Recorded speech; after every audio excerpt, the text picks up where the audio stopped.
Hola hermanos, cumplimos 2 años de guerra en Ucrania y me he dado cuenta que toda la prensa occidental tiene el mismo discurso. Putin es una especie de Hitler que invadió Ucrania porque sí. Los ucranianos son un pueblo de santos que tenemos que ayudar con armamentos porque si no Putin va a invadir toda Europa. Es el pensamiento único de la prensa occidental. Me recuerda una frase de Karl Klaus que decía: las guerras empiezan cuando los políticos mientan a los periodistas y empiezan a creer lo que leen en los diarios. Empecé a buscar las justificaciones de las últimas guerras. Por ejemplo, la primera guerra de Irak, se nos ha dicho que Saddam Hussein mataba a bebés en sus incubadoras. Obviamente era falso, pero los Estados Unidos han dado por válido el testimonio de una mujer en el Comité de los Derechos Humanos, que no sabemos muy bien de dónde tenía esta información, pero era suficiente para invadir Irak. Bien, por la Segunda Guerra de Irak nos acordamos todos de Colin Powell con su frasco en las Naciones Unidas diciéndonos que Saddam Hussein tenía armas de destrucción masivas. Hoy se sabe que era totalmente falso. También los Estados Unidos nos han dicho, para justificar la guerra en Vietnam, que un barco vietnamita atacó un barco norteamericano en el Golfo del Tonkin. Se llama el incidente del Tonkin y se sabe hoy en día que era falso también. Para justificar la guerra en Libia, Estados Unidos nos han dicho que Gaddafi, el presidente de Libia, mataba a su propia población. Era también falso. Y para justificar la guerra contra España al principio del siglo XX, Estados Unidos nos ha dicho que España hundió un barco militar estadounidense que se llamaba el Maine, y hoy en día sabemos perfectamente que son los propios estadounidenses que hundieron su propio barco para justificar una guerra contra España. Pero ¿quién se acuerda realmente de todas estas mentiras para justificar una guerra? Desgraciadamente, muy pocos, porque el pueblo no tiene que tener memoria. Para informarme sobre la guerra en Ucrania he leído muchos artículos de prensa, pero no solamente occidental, sino de prensa mundial. Hoy en día es fácil con el traductor de Google poder traducir la prensa internacional y a mi pesar me he dado cuenta que el 80% del planeta pues no tiene la misma visión sobre la guerra en Ucrania que la prensa occidental. La única manera de no ser víctima de la propaganda de un bando o otro es leer todo y después hacer su propia conclusión. Como decía Malcolm X, el verdadero poder son los medios, porque son ellos que determinan quiénes son los buenos y quiénes son los malos. Dios me dio un libre albedrío y lo uso para buscar, reflexionar, y os puedo afirmar que desgraciadamente la primera víctima de la guerra es la verdad. Para entender el presente y la guerra tenemos que entender los orígenes del conflicto. Nos podemos remontar a la Rus de Kiev, que en realidad no es el inicio de la nación ucraniana, sino más bien de la nación rusa. Fue fundada por los vikingos. Cuando se habla de Ucrania, realmente se tendría que hablar de tres Ucrania. La Ucrania de Kiev, que es como un melting pot de todas las culturas que hay en Ucrania actual. La Ucrania polonesa, que sería el oeste de Ucrania, y la Ucrania rusa, que sería el este de Ucrania y el sur de Ucrania. Bueno, el sur de Ucrania, los rusos reconquistaron estos territorios a los otomanos, al Imperio Otomano. Y esta parte del este y del sur de Ucrania se llama Pequeña Rusia o la Nueva Rusia. Bueno, damos un salto y llegamos a la época soviética, donde Estados Unidos, para destabilizar la Unión Soviética en Ucrania sobre todo del oeste, arma a milicias ucranianas de extrema derecha o neonazi para crear disturbios en Ucrania y en la Unión Soviética. También es durante la época soviética que el presidente de la Unión Soviética, que se llamaba Khrushchev, en 1954 da en regalo la Crimea, la península de Crimea, a Ucrania, porque hasta la fecha Crimea era parte integral de Rusia. Damos otro salto, llegamos a 1991, la Unión Soviética cae. Bueno, no es realmente, como se dice, que el capitalismo o Estados Unidos, los occidentales, vencieron a la Unión Soviética. Es más bien los rusos mismos que se dieron cuenta que el sistema no funcionaba. No funcionaba y decidieron abandonar su imperio, la Unión Soviética, para centrarse en su nación, en Rusia. Es realmente el caso de una nación que se separa de su imperio para sobrevivir. En los años 90, Estados Unidos es hegemónica en el mundo y la OTAN empieza a conquistar territorio. Muchos países de la ex Unión Soviética, sobre todo países del este de Europa, entran en la OTAN. Haciendo esto, los Estados Unidos violan el acuerdo que habían hecho con Rusia de que los países del este de Europa no iban a entrar en la OTAN.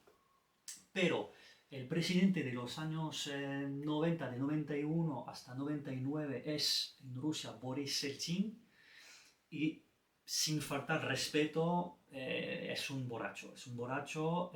Los oligarcos rusos hacen lo que quieren dentro del país y fuera del país los Estados Unidos hacen lo que quieren. Hay un famoso video donde se ve el presidente Boris Yeltsin con el presidente norteamericano, bueno, totalmente borracho, riéndose.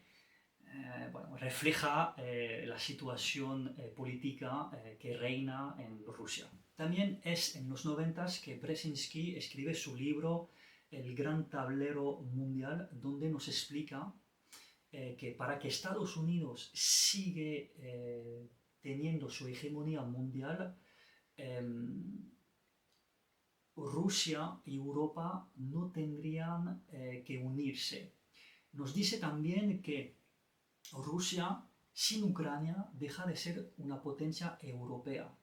Y la estrategia de Brzezinski y de los Estados Unidos es de que Rusia y Europa no se unen, porque si no crearían una potencia geopolítica, una potencia industrial, una potencia económica que pondría en peligro la hegemonía de Estados Unidos. Llegan los 2000 y llega al poder Vladimir Putin. Quería hacer un pequeño paréntesis en nuestra cronología para hablar del Putin no tan caricatural que nos enseña la prensa occidental y ver un Putin más real. Putin trabajó por el KGB durante muchísimos años. El KGB es los servicios secretos rusos. Después, en 1990, trabaja por el alcalde de San Petersburgo y después trabajó por el presidente de Rusia, Boris Yeltsin, hasta 1999. En 2000 se convierte en presidente de Rusia gracias a los oligarcos rusos. Putin siempre ha tenido una reputación intachable. Siempre ha sido muy trabajador. Cuando le decían de hacer algo, lo hacía, no discutía nada y era también muy fiel. Un ejemplo de su lealtad es con el alcalde de San Petersburgo, que tuvo problema, y Putin siguió viéndole, hablándole. Incluso él mismo, el propio alcalde, le dijo: pero deja de hablarme, deja de verme, porque vas a estropear tu futura carrera política. Pero él se negó y siguió viéndole. Hizo lo mismo con el expresidente Boris Yeltsin. Le prometió que al dejar el poder su vida no iba a estar en peligro y la fortuna que acumuló que robo la podría guardar. Y de hecho, Boris Yeltsin murió de vejez y Putin respetó su palabra. Y por todas estas razones, los oligarcos le pusieron al poder porque pensaron que iba a ser muy fácil manipularle para que ellos se iban enriqueciendo cada vez más y que Putin iba a pasar leyes en sus propios intereses, pero desgraciadamente para ellos estaban muy equivocados. Putin tomó el poder y no lo iba a compartir con los oligarcos. Hay un video en internet donde puedes ver todos los oligarcos alrededor de una mesa y él les va comentando que el poder es suyo, que ellos tienen que acatar sus órdenes, que sus empresas deben servir a la nación y también sus intereses a él, y va repartiendo una serie de documentos que ellos tienen que firmar. Y hay un oligarco que está como un poco reticéndose y Putin le llama cerca de él, se pone cerca de él, le da su propio boli, le dice de firmar. El oligarco firma y se lleva el boli. Putin le vuelve a llamar y dice, ¿y mi boli? El oligarco vuelve, le da el boli.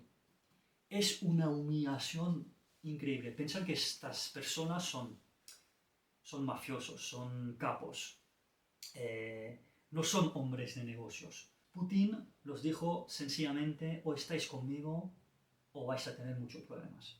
De hecho, hay un oligarco multimillonario que murió en la cárcel.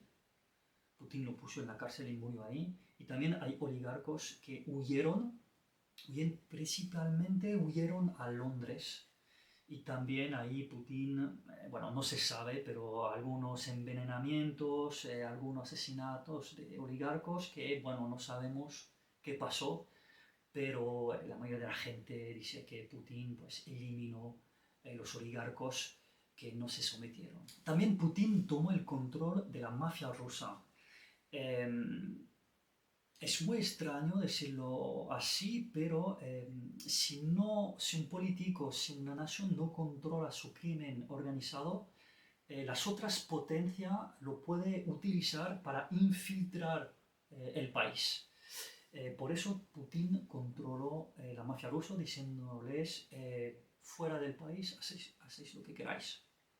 Y de hecho se va a servir de ellos para infiltrarse en Francia, Londres, en muchas zonas de Israel, en muchas zonas del mundo, pero en Rusia el capo, el que manda soy yo.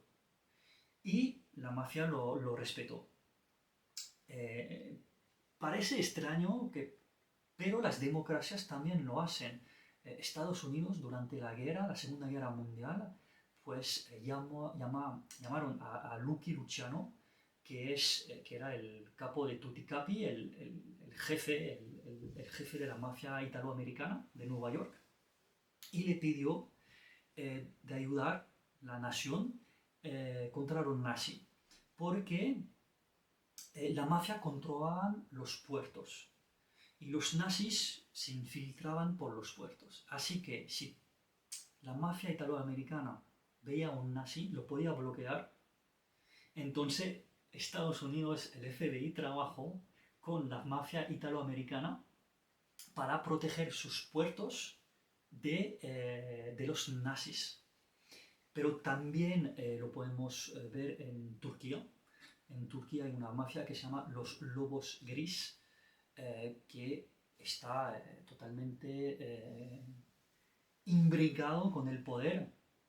De hecho, el poder defiende esa mafia contra otras mafias. Lo podemos ver también en China. Las tríadas están controladas por el Estado chino. Y lo hemos visto durante la revolución de los paraguas en Hong Kong, que la gente se ha movilizado por tener más democracia, más libertad. Y los que rompieron esta manifestación no fueron la policía o el ejército chino, no, fueron las triadas, instrumentalizado por el Estado chino, que rompieron esa revolución de las paraguas. Así que, y hay un montón de otros ejemplos, y Putin tomó el control de la mafia para proteger su país de posibles actos de otras naciones contra la suya. También Putin hizo despegar la economía de Rusia y sigue al alza, incluso durante la guerra. Putin intentó también negociar con la Unión Europea.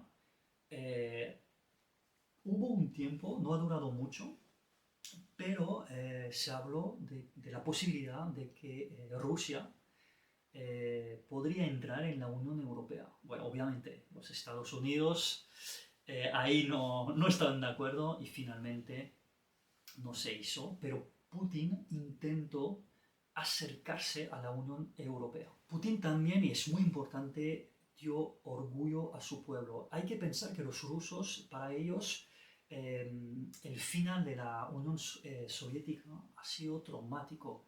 De pasar a ser la primera o segunda potencia mundial a estar en la ruina, literalmente. Y eso Putin pues devolvió el orgullo a los rusos. También defendió y promovió la cultura rusa, la religión también, porque bajo el comunismo todo esto había desaparecido, pues él lo defiende y lo promueve. Putin es un defensor de los valores religiosos, la familia es muy importante, y el patriotismo. Acusó Europa de decadencia, incluso de diabólico. Para nosotros a lo mejor no nos hace reír esto, pero a nivel mundial pues hay que pensar que 80% del planeta lo aplaudió.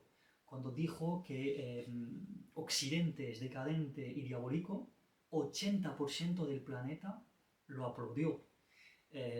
Notamente es que la mayoría del planeta rechaza, por ejemplo, el wokismo, el LGTB, todos estos movimientos, la mayoría del planeta lo rechaza totalmente y nos ven como decadente y diabólico. Por eso Putin ha sido muy criticado en Occidente, pero aplaudido en el resto del mundo. Putin también está aplaudido por 80% del planeta y en su país también, por decir alto a Estados Unidos y a Occidente. Es algo que también en nuestra prensa no se habla, pero a nivel mundial ese alto de Putin a Occidente ha sido muy bien visto. Bien, Putin hizo, creo, cosas bastante bien, pero también hay que decir cosas malas que hace. Y Putin obviamente mató a oligarco y mafioso, pero también mató a periodistas y opositor políticos. Es una persona que ha tomado el poder, quiere el poder y no va a renunciar al poder. Un ejemplo de esto es Navalny. Hace poco lo han encontrado en su celda muerto. Obviamente todo el mundo dice que Putin lo asesinó.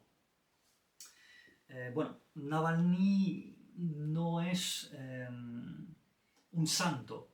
Obviamente trabajaba con la CIA, que quería ponerlo presidente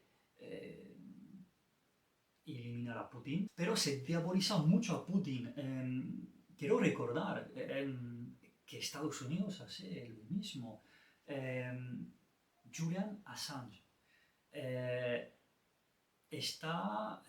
lo van a extraditar a Estados Unidos, va a ser juzgado por alta traición y seguramente va a ser la pena de muerte.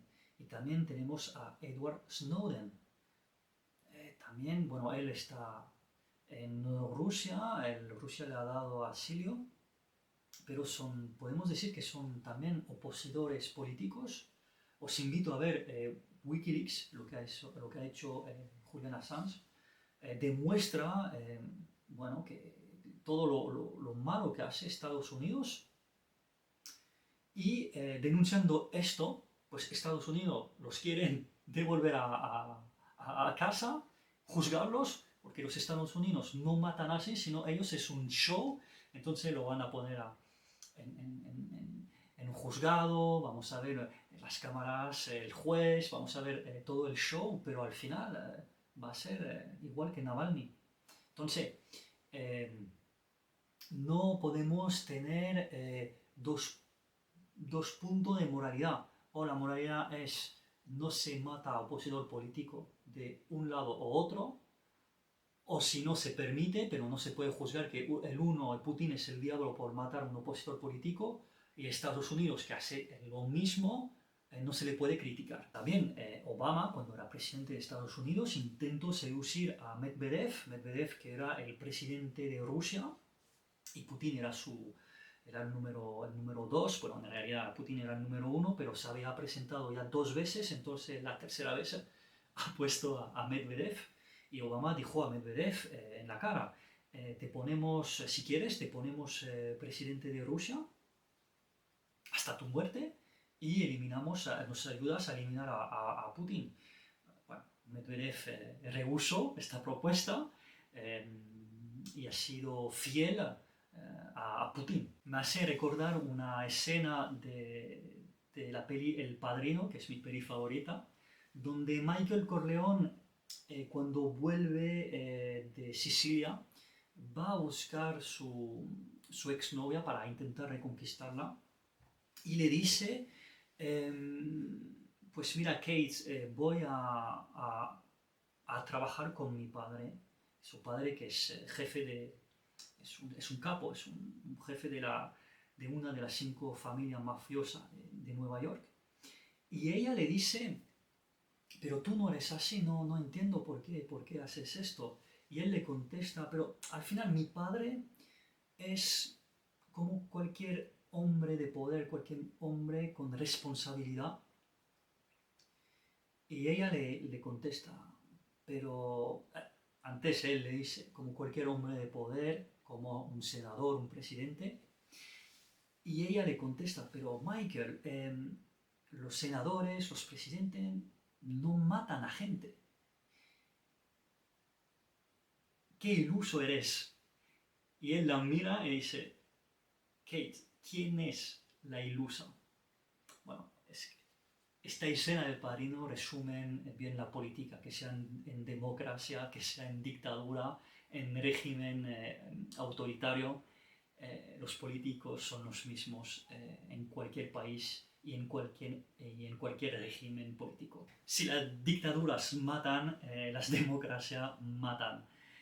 Si no, podemos preguntar, ¿no?, a los descendientes de Salvador Allende, ¿no?, el antiguo presidente de Chile, que fue asesinado por la CIA, por Estados Unidos. Podemos recordar pues, la Operación Cóndor también en Sudamérica, que la CIA también trabajó bien ahí. Podemos acordarnos de Irán Contras.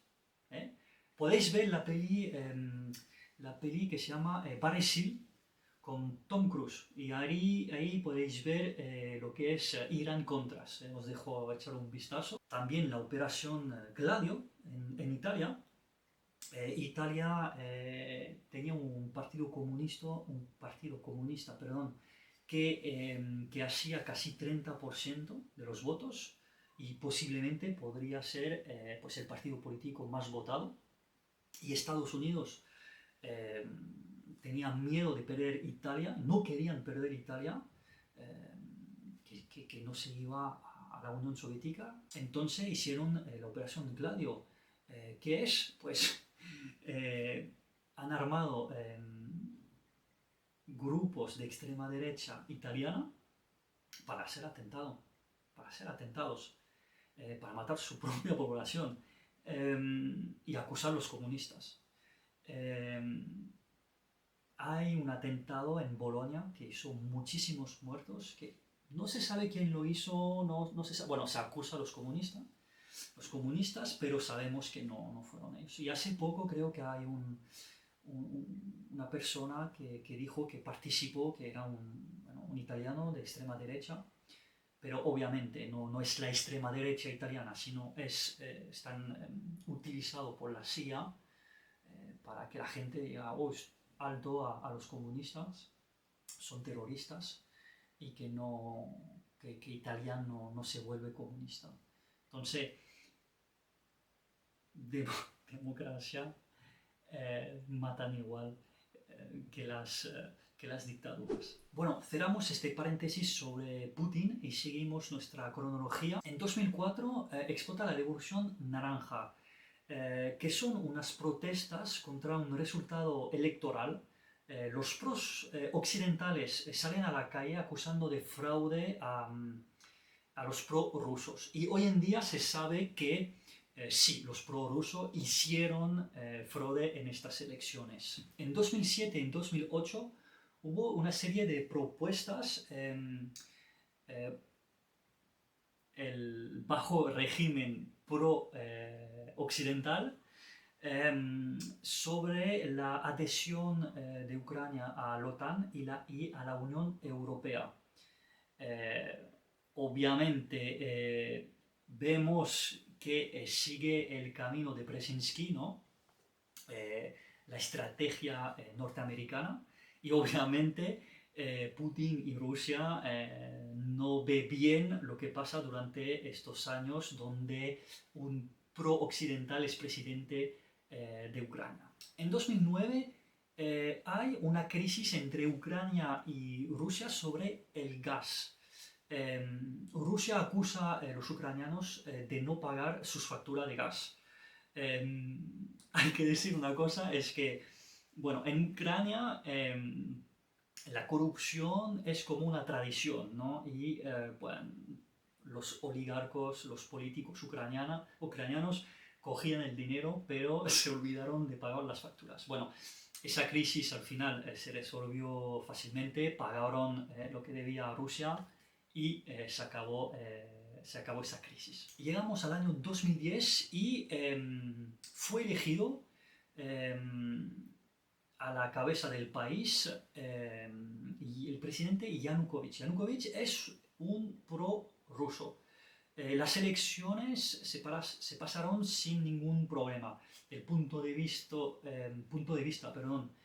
de los observadores ucranianos, pero también de los observadores extranjeros. Entonces, un pro-ruso fue elegido legítimamente a la cabeza del país en 2010. Hay que entender que Ucrania es un país dividido en dos. Tenemos casi 50% de pro-ruso y 50% de pro-occidentales. Y se refleja muy bien en las elecciones. Por ejemplo, Yanukovych creo que ganó por 52%. Pero siempre ha sido así, que sea un pro-occidental o un pro-ruso, gana por 48-52 o 49-51. Realmente el país está cortado en dos. Llegamos a 2014, es una fecha muy importante, pues porque es la revolución de Euromaidán, o simplemente Maidán.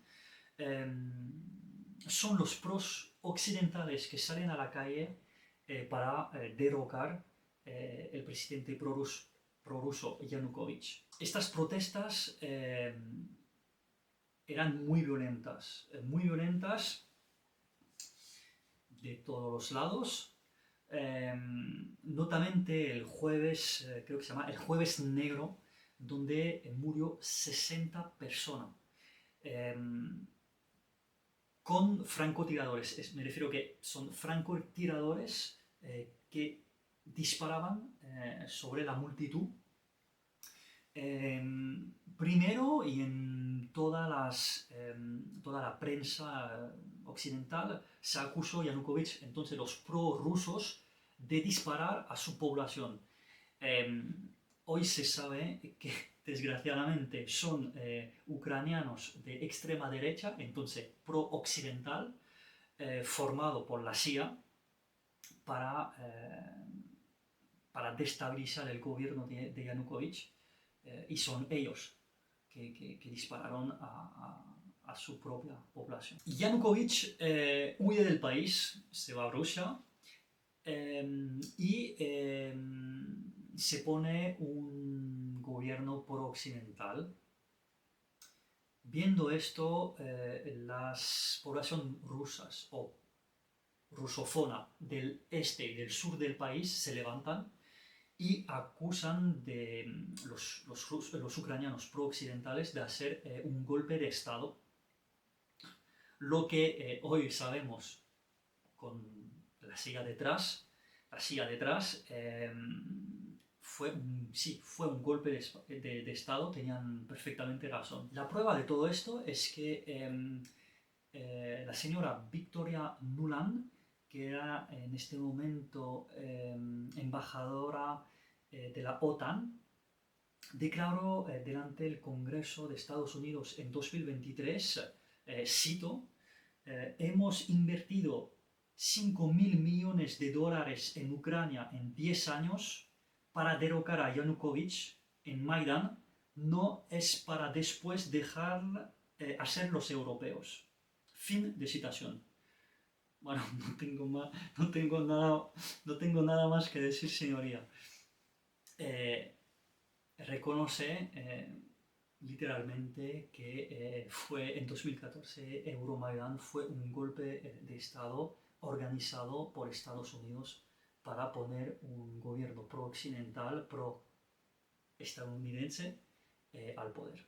En todo esto, en los disturbios que se está formando en el este y el sur del país, la Crimea vota un referéndum apoyado por Putin y Rusia y gana la anexión de la Crimea a Rusia. Se unen nuevamente. Hay que decir, bueno, porque algunos dicen este referéndum, estas elecciones son un poco amañadas. Bueno, obviamente que sí, pero hay que reconocer dos cosas. Hemos visto que Crimea siempre ha formado parte de Rusia.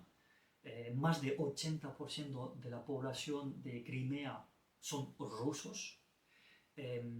Rusia tiene su base militar naval en Sebastopol, que es la más importante, entonces obviamente no la va a dejar en manos de un gobierno pro-occidental o en manos directamente de Estados Unidos. Era obvio que Rusia iba a reconquistar Crimea. 2015 es el año de los acuerdos de Minsk. Hay que recordar que desde que llegó al poder la extrema derecha ucraniana apoyado por la CIA, los rusos de Ucrania o los rusofonos de Ucrania están perseguidos. El idioma ruso está perseguido, pasa de ser o lengua oficial o cooficial a nada, no tiene ninguna oficialidad el idioma ruso. Recuerdo que casi la mitad del país habla ruso. Los prorrusos del Donbass, bueno, ruso o rusofonos del Donbass se organizan en milicia para hacer frente a las milicias de extrema derecha ucraniana. Es una violencia brutal de los dos bandos. Frente a esta violencia, los europeos intervienen para hacer los acuerdos de Minsk. Se sienta en la mesa, sobre todo Francia, Alemania, los ucranianos y los rusos, para debatir, para poner fin a las violencias y que vuelve la paz. En estos acuerdos no se habla de la Crimea. Todo el mundo da por sentado que la Crimea es rusa, incluso los ucranianos. Se habla de autonomía del Donbass. Se habla de elección también en el Donbass. Y después de las elecciones, que las milicias pro-rusa y pro-occidental suelten las armas. Pero realmente los ucranianos no quieren firmar estos acuerdos. Obviamente los Estados Unidos le están diciendo que no.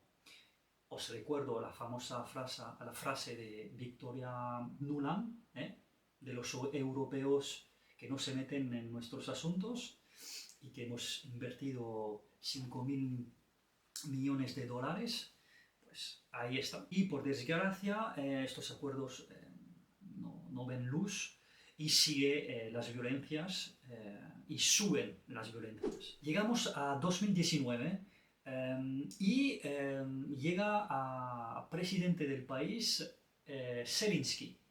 Si queréis podemos hacer un paréntesis sobre Zelensky. Zelensky, antes de ser presidente de Ucrania, fue actor y un actor muy famoso en Ucrania, pero también en Rusia, notamente por su papel en la serie Servidor del Pueblo, donde interpretaba el presidente de Ucrania. Es un poco irónico porque años después se va a convertir en presidente de Ucrania. Zelensky también actuó por Putin en el Kremlin. Hay un vídeo, lo podéis buscar, hay un vídeo en internet donde se ve dando saltitos delante de Putin. Zelensky hizo mucho dinero como actor y le pillaron poniendo su dinero en paraísos fiscales. Son los famosos papeles de Pandora. También se sabe que Zelensky se compró una mansión en Egipto durante la guerra. Bueno, no quiero defender a Zelensky, pero hemos visto que los oligarcos, como los políticos ucranianos, la corrupción es tradición y él hace lo mismo que los demás. Finalmente entré en política gracias a un oligarco ucraniano que es un capo del crimen organizado.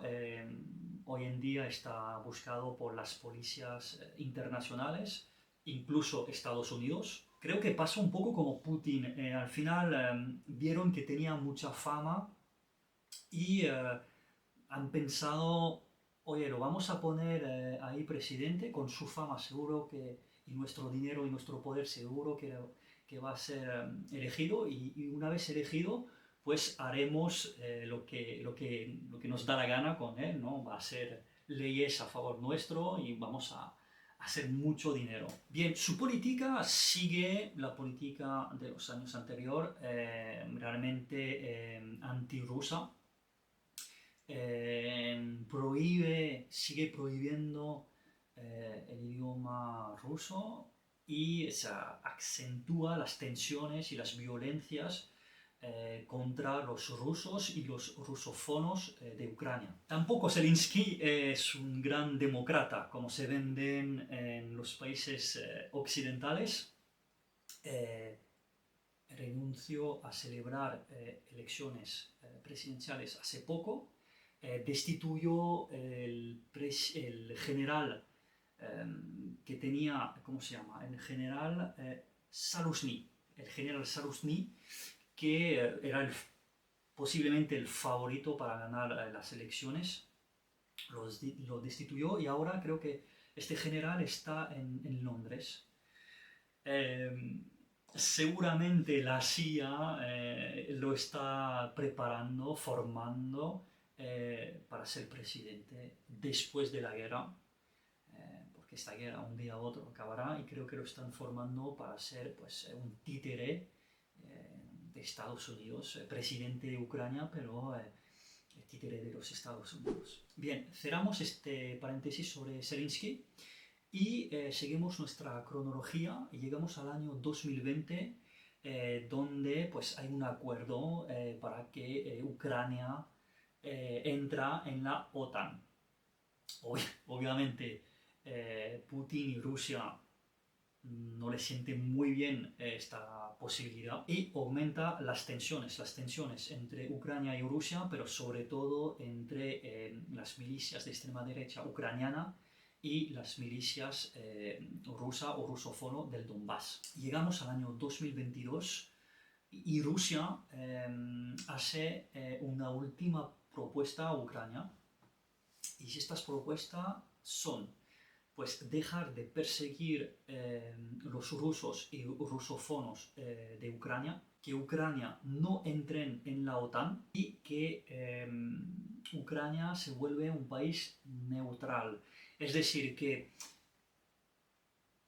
no hay armas nuclear en suelo ucraniano. Pero los ucranianos rechazan esta propuesta, obviamente aconsejado por los Estados Unidos, que les dicen que les van a apoyar en arma, en financiación. Bueno, ya Estados Unidos, como hemos visto, se prepara a la guerra contra Rusia. También los Estados Unidos convencen a Europa, a la Unión Europea, de votar sanciones contra Rusia, porque ellos dicen, Rusia vende materia prima. Su materia prima, con las sanciones, no podrá vender sus materias primas porque el mercado se hace en dólar, lo que va a provocar una crisis económica en Rusia.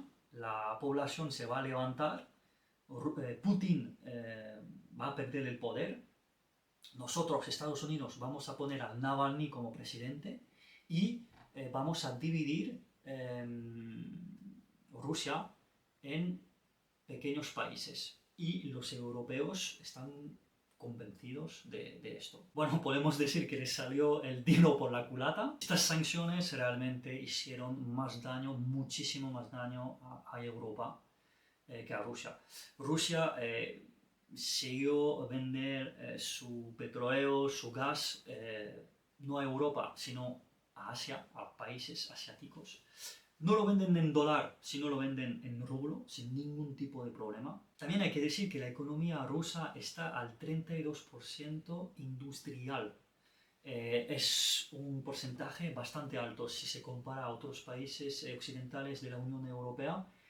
Podemos ver que bueno, los países europeos son un porcentaje mucho más pequeño, y entonces esto le da una fuerza económica a Rusia que Europa no tiene. También decir que todas estas sanciones han empezado en 2013, cuando Rusia dio asilo a Snowden. Por consecuencia, el 24 de febrero del 2022, Rusia invade Ucrania. Me acuerdo que los medios de comunicación europeos decían que la guerra era imposible, que Putin no iba a atacar, que una guerra en Europa era cosa del pasado. Pero a cambio, en los medios de comunicaciones de Estados Unidos se decía claramente, Putin va a atacar, estamos seguros. Se nota en esta guerra realmente quién sabe las cosas. Europa no pinta nada y Estados Unidos han empujado durante años Rusia y Putin a la guerra. Entonces ellos sabían perfectamente que Putin no tenía una puerta de salida sino atacar Ucrania. El plan de Putin es muy claro: llegar a Kiev, derrocar el gobierno pro-occidental y poner un gobierno pro-ruso. Pero la operación es un fracaso. En Kiev, las fuerzas especiales rusas aterrizan en el aeropuerto y están masacrados por el ejército ucraniano. Creo sinceramente que Putin subestimó el ejército ucraniano. Durante años han estado formados por la CIA y los ucranianos, podemos decir, y lo hemos visto, saben pelear, son guerreros de verdad. También subestimó a Zelensky. Os recuerdo que la última vez que Putin vio a Zelensky estaba dando saltito delante de él. Entonces, claro, esto lo podemos perdonar a Putin de subestimar a Zelensky. Zelensky, durante las primeras 24 horas de la invasión, quiere negociar con Putin, pero no sé qué pasa, al segundo día cambia de chip.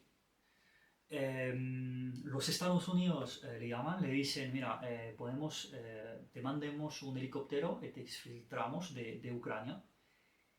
Y él dice que no, les contesta, no necesito un taxi, sino lo que necesito son armas. No soy muy fan de Zelensky, pero el tío tiene agallas de verdad. Al mismo tiempo, Putin recibe una llamada del presidente de Israel, Netanyahu, que le llama para saber si va a matar a Zelensky. ¿Por qué? Porque Zelensky es judío y Netanyahu, como presidente de Israel, tiene la obligación de proteger cualquier judío en el mundo. Entonces, por eso llama a Putin. Putin le contesta que no es su intención matar a Zelensky, solamente derrocar su gobierno, pero no tiene intención de asesinarle.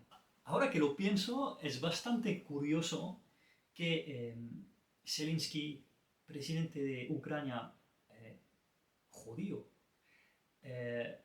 está con milicia de extrema derecha neonazi ucraniana.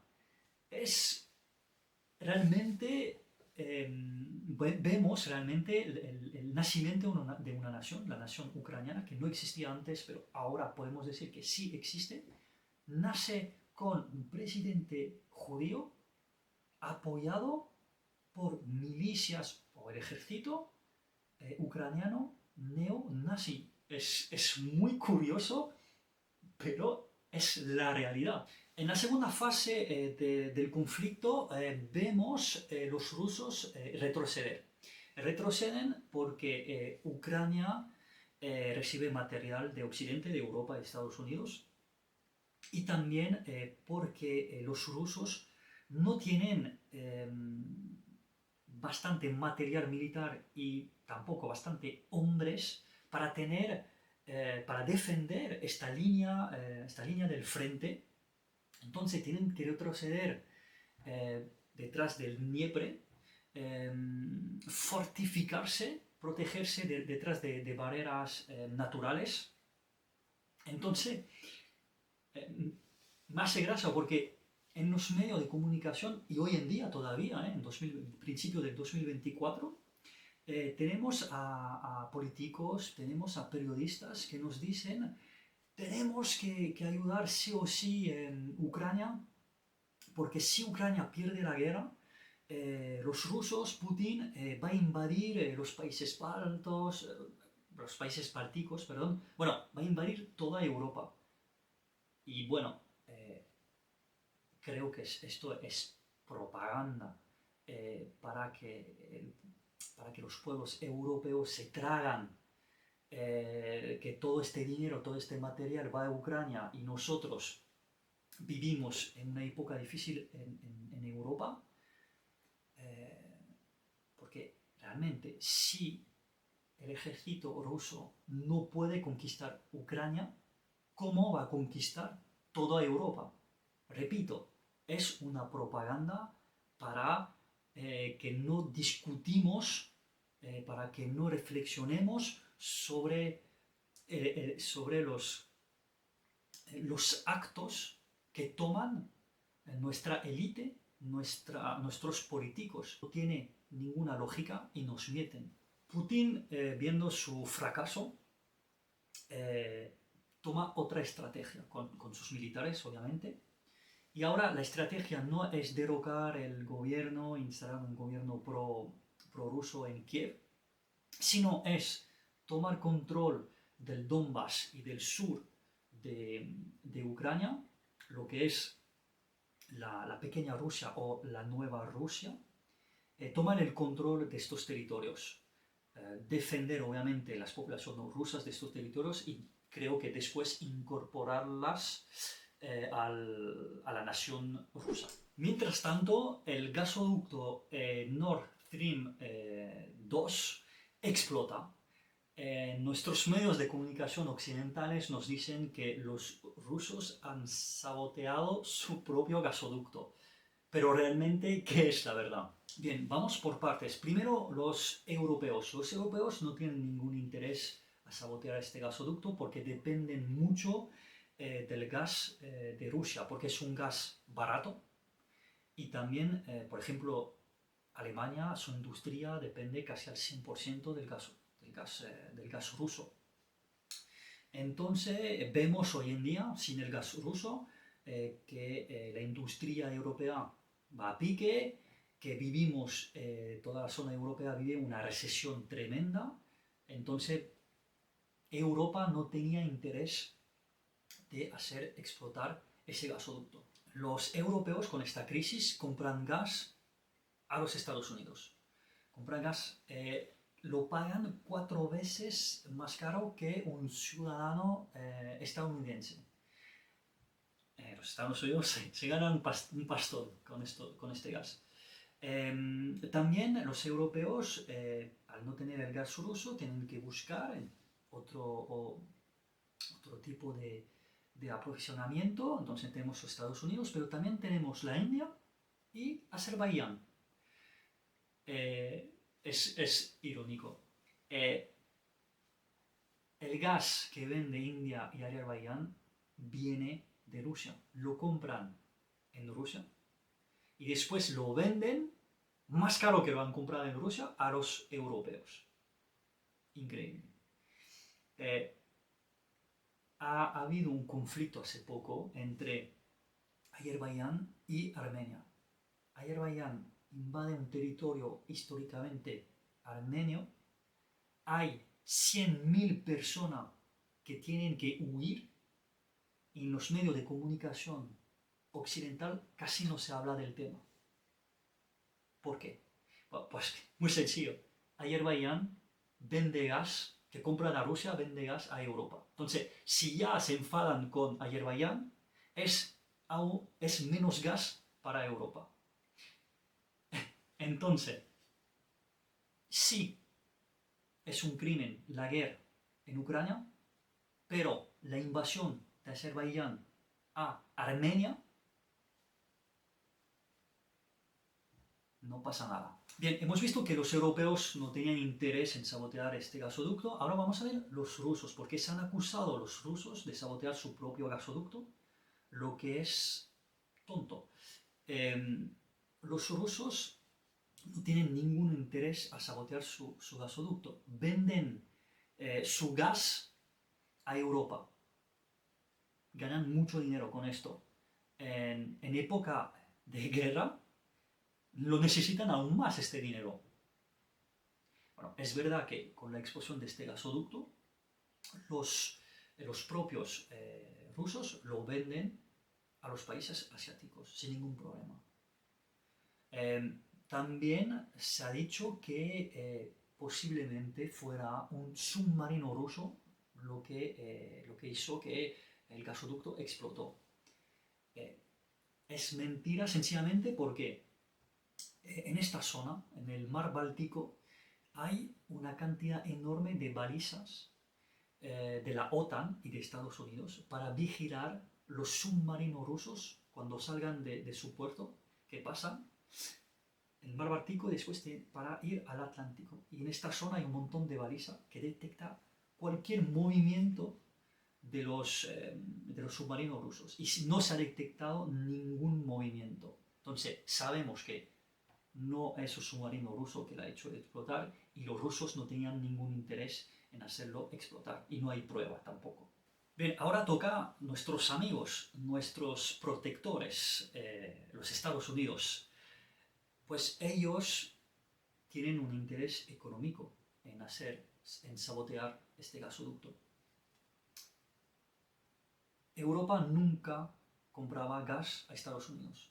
Ahora compra casi todo el gas a Estados Unidos y a un precio que hemos visto muy, muy alto. También los Estados Unidos tienen un interés político, lo de desconectar Rusia y Europa. Cortando este gasoducto, no hay relación económica entre Rusia y sobre todo Alemania, que es la potencia industrial, creo que es la tercera potencia mundial industrial, y cortar del gas barato ruso es dentro de la estrategia que hemos visto de cortar Rusia y Europa. También se sabe que unos días antes de esta explosión hubo 3 barcos norteamericano en la zona. Voy a leer. Había el barco militar USS Kearsarge y el Ignatius. El otro no tengo el nombre. El USS Kearsarge es un barco equipado para hacer trabajo en el lecho marino, en las profundidades. Entonces, como el gasoducto está bajo el mar, así, podría tener algo por ahí, pero no lo sabemos. También hay un vídeo de Joe Biden, la podéis buscar en internet, que dice claramente que no va a permitir la existencia del gasoducto Nord Stream. Está clarísimo, bueno, para mí está clarísimo quién hizo el sabotaje de este gasoducto, pero os dejo hacer vuestra propia interpretación. Bueno, no quiero insistir, pero tenemos un periodista norteamericano, Pulitzer, que se llama Seymour Hersh. Seymour Hersh. Perdona mi inglés es fatal. Y él afirma, repito, norteamericano y premio Pulitzer, afirma que los Estados Unidos han hecho el sabotaje de este gasoducto. Bueno, repito, yo doy estas informaciones y vosotros hacéis vuestra propia opinión. Bien, llegamos a la fase 3, que sería la fase de la contraofensiva ucraniana, que ha sido un fracaso total.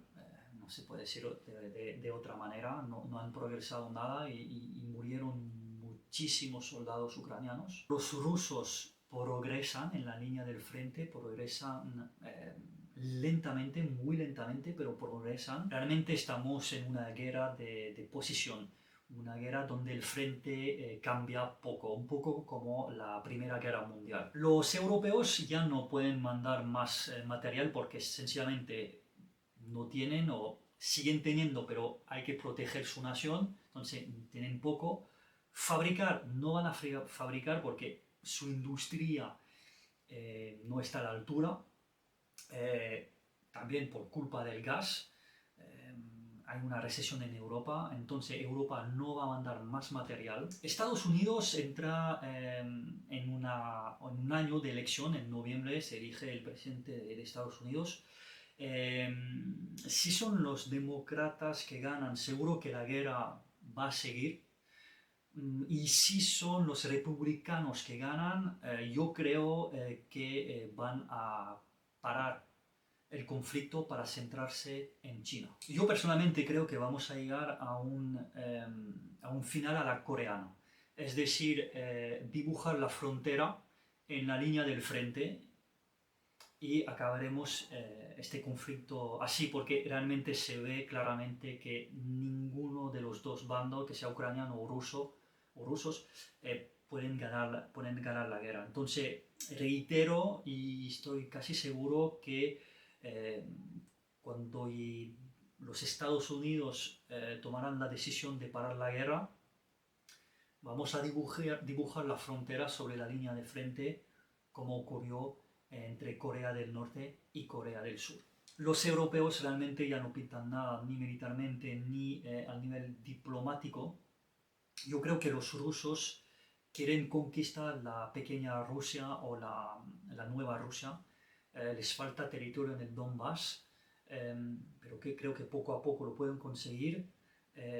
Y tienen que conquistar Odessa, que es el puerto que si conquista esta ciudad, este puerto, ya cierran el Mar Negro a Ucrania y también cierran la posibilidad de que la OTAN, los Estados Unidos, construyen una base militar en Odessa y estaría solamente a 200 kilómetros de Sebastopol, la famosa base militar naval rusa en Crimea, y eso sería una amenaza constante. Entonces no podría permitir, Putin y Rusia no se puede permitir esto. Sería como la crisis de los misiles de Cuba, que los rusos querían poner misiles en Cuba, que estaba muy cerca de la Florida, de la costa norteamericana, y los Estados Unidos no podían permitir hacer este acto. Y yo creo que al revés, los rusos tampoco se pueden permitir esto. Entonces, posiblemente, si es posible, yo creo que van a luchar para conquistar lo que les falta del Donbass y conquistar Odessa.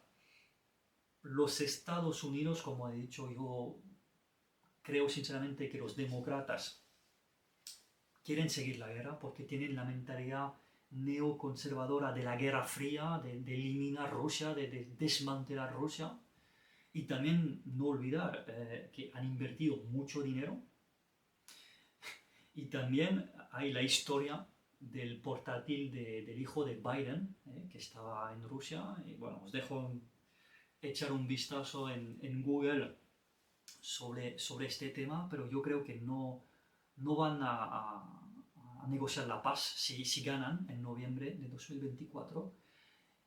Y reitero que estoy casi convencido que si ganan los republicanos habrá paz rápidamente, porque ellos quieren centrarse para ellos, el verdadero enemigo de Estados Unidos, que es China. Bien, vamos a hacer un balance general de este conflicto. Yo creo que realmente el ganador de este conflicto sería Rusia, Estados Unidos también, a su manera, pero los que pierden realmente son Europa. Europa no tiene energía, está en recesión, su industria está por el suelo. Sus mejores industrias se marchan a Estados Unidos.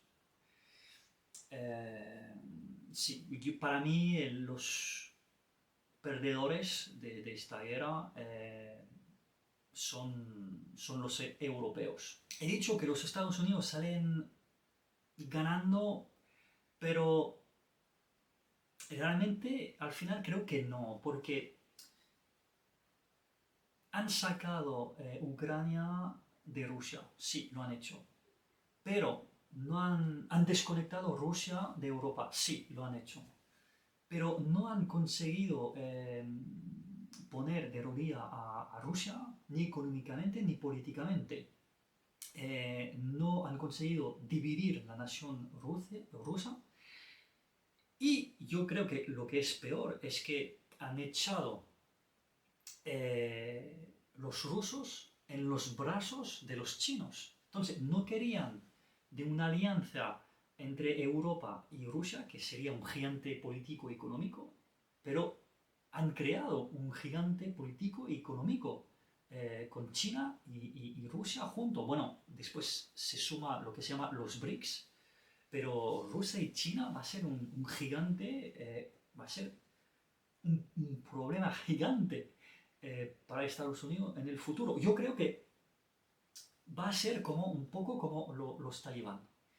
Eh, cuando la Unión Soviética invadió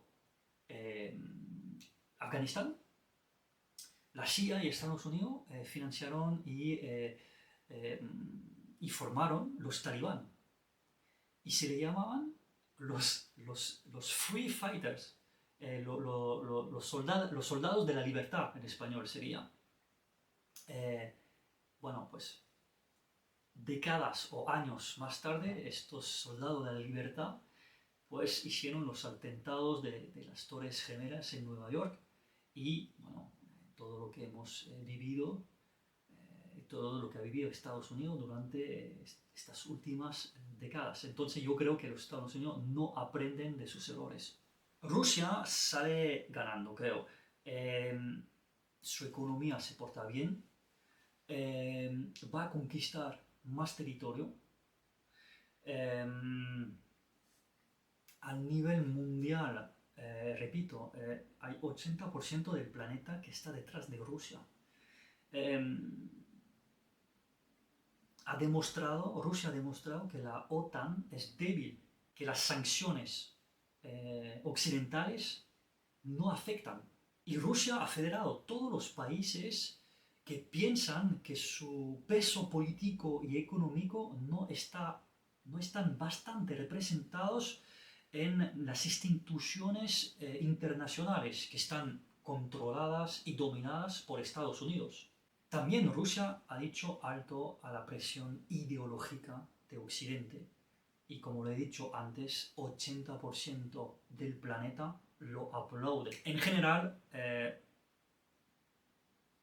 la Rusia representa los BRICS y los BRICS salen reforzados de esta era frente a un Occidente que está en pérdida de velocidad. Ucrania, desgraciadamente, yo creo que es la gran perdedora, al igual que Europa. Ha perdido ya casi a estas fechas casi 30% de su territorio. Obviamente nunca lo va a recuperar. Ha perdido 500.000 vidas y heridos. Repito, 500.000.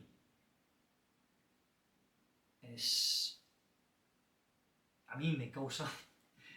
Es que son, la mayoría, la gente que lucha son jóvenes, son gente que tienen diplomas, que están muertos. ¿Qué futuro va a tener este país? Ya que antes de la guerra su juventud ya no el balance demográfico era catastrófico. Los ucranianos no hacen bebés.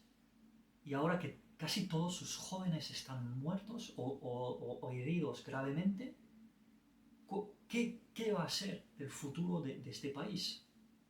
Ucrania ha perdido la gran mayoría de sus zonas industriales y de mina de carbón que se encontraban en el Donbass. Han perdido sus puertos, bueno, menos Odessa, pero yo creo que lo van a perder. Es decir, su capacidad industrial, su carbón que está en su tierra, entonces carbón gratis, carbón barato, y sus puertos para exportar, lo han perdido todo.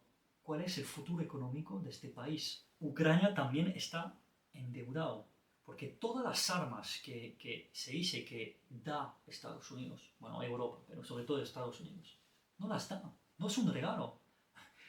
Los norteamericanos son capitalistas, el dólar es rey, el dólar es su Dios, no es Cristo, su Dios es el dólar.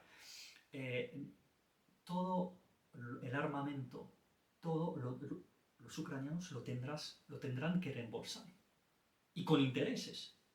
Y por eso ya está BlackRock y Vanguard, que son fondos que se van que se van a compartir el pastel ucraniano. Ya lo digo ahora, Ucrania ha perdido totalmente su soberanía. Aún peor para Ucrania, a mí me da miedo que Polonia, que ha demostrado que sabe luchar, sus soldados saben luchar en Ucrania, me da miedo que tienen pensamientos imperial. Porque quiero recordar que había, y se habla de esto, por eso lo digo, de la República de los Dos Mares. La República de los Dos Mares son un territorio dominado por los poloneses, por Polonia, que va del mar Báltico al mar Negro. ¿Vale? Incluye la Polonia actual, pero incluye también Lituania, incluye toda la parte oeste de Ucrania. Y viendo la situación de Ucrania, que está perdiendo la guerra, que es posible que Estados Unidos se marche, pensando en Polonia, en su mente, es decir, vamos a reconquistar estas tierras que eran nuestras antes y formar esta famosa República de los Dos Mares. Espero que no, pero si es el caso, Ucrania llega a su fin. No me voy a cortar la lengua y voy a decir lo que pienso. Los ucranianos han sido utilizados como carne de cañón por los intereses de los Estados Unidos. Punto.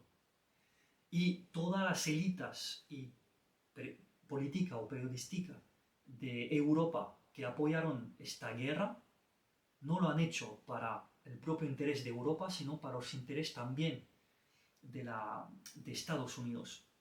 Y tenéis sangre en las manos todos porque habéis promovido una guerra donde hay, repito, 500, hasta fecha, 500.000 muertos y heridos ucranianos. Es muy triste cuando veo, para hacer este video he mirado mucho, he leído mucho y hay muchos videos de prisioneros de guerra ucranianos y rusos, de los dos bandos.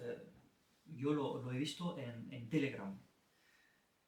Hermano, tienen la misma cara. Es que cuando ves un prisionero ruso y un prisionero ucraniano, hermano, son hermanos. Es decir,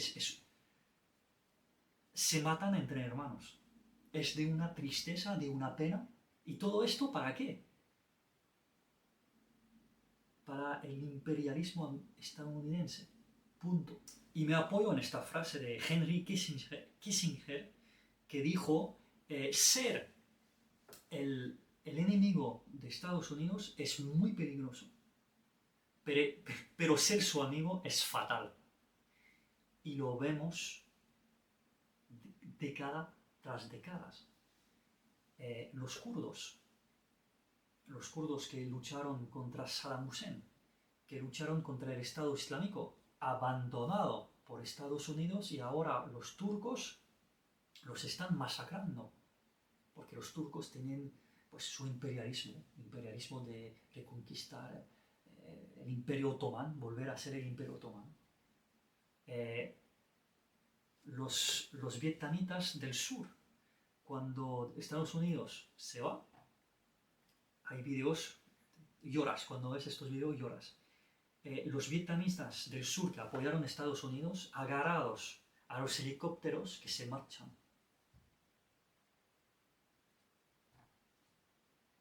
La misma imagen. En Afganistán, cuando los Estados Unidos se marchan, no son helicópteros, ahora son aviones. Ves los aviones despegar y todos los afganos que apoyaron, que lucharon al lado de los Estados Unidos, agarrados a los aviones que están despegando. Desgarrador. Ucranianos, desgraciadamente pienso que va a ser lo mismo. Para concluir, quería decir que este conflicto es un conflicto internacional.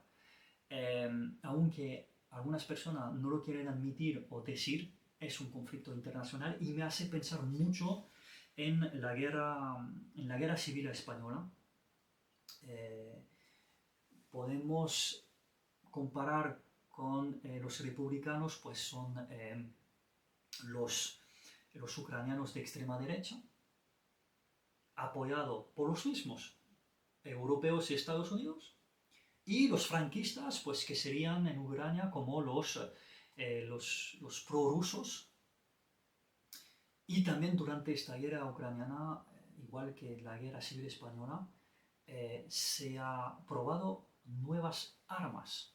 Por ejemplo, los drones. Hoy en día es fundamental los drones en cualquier guerra. Antes de Ucrania no se usaban.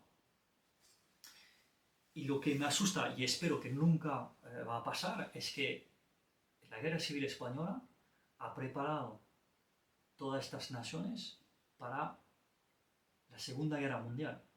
Espero, lo deseo y rezo para que no nos conduzca este conflicto a una Tercera Guerra Mundial.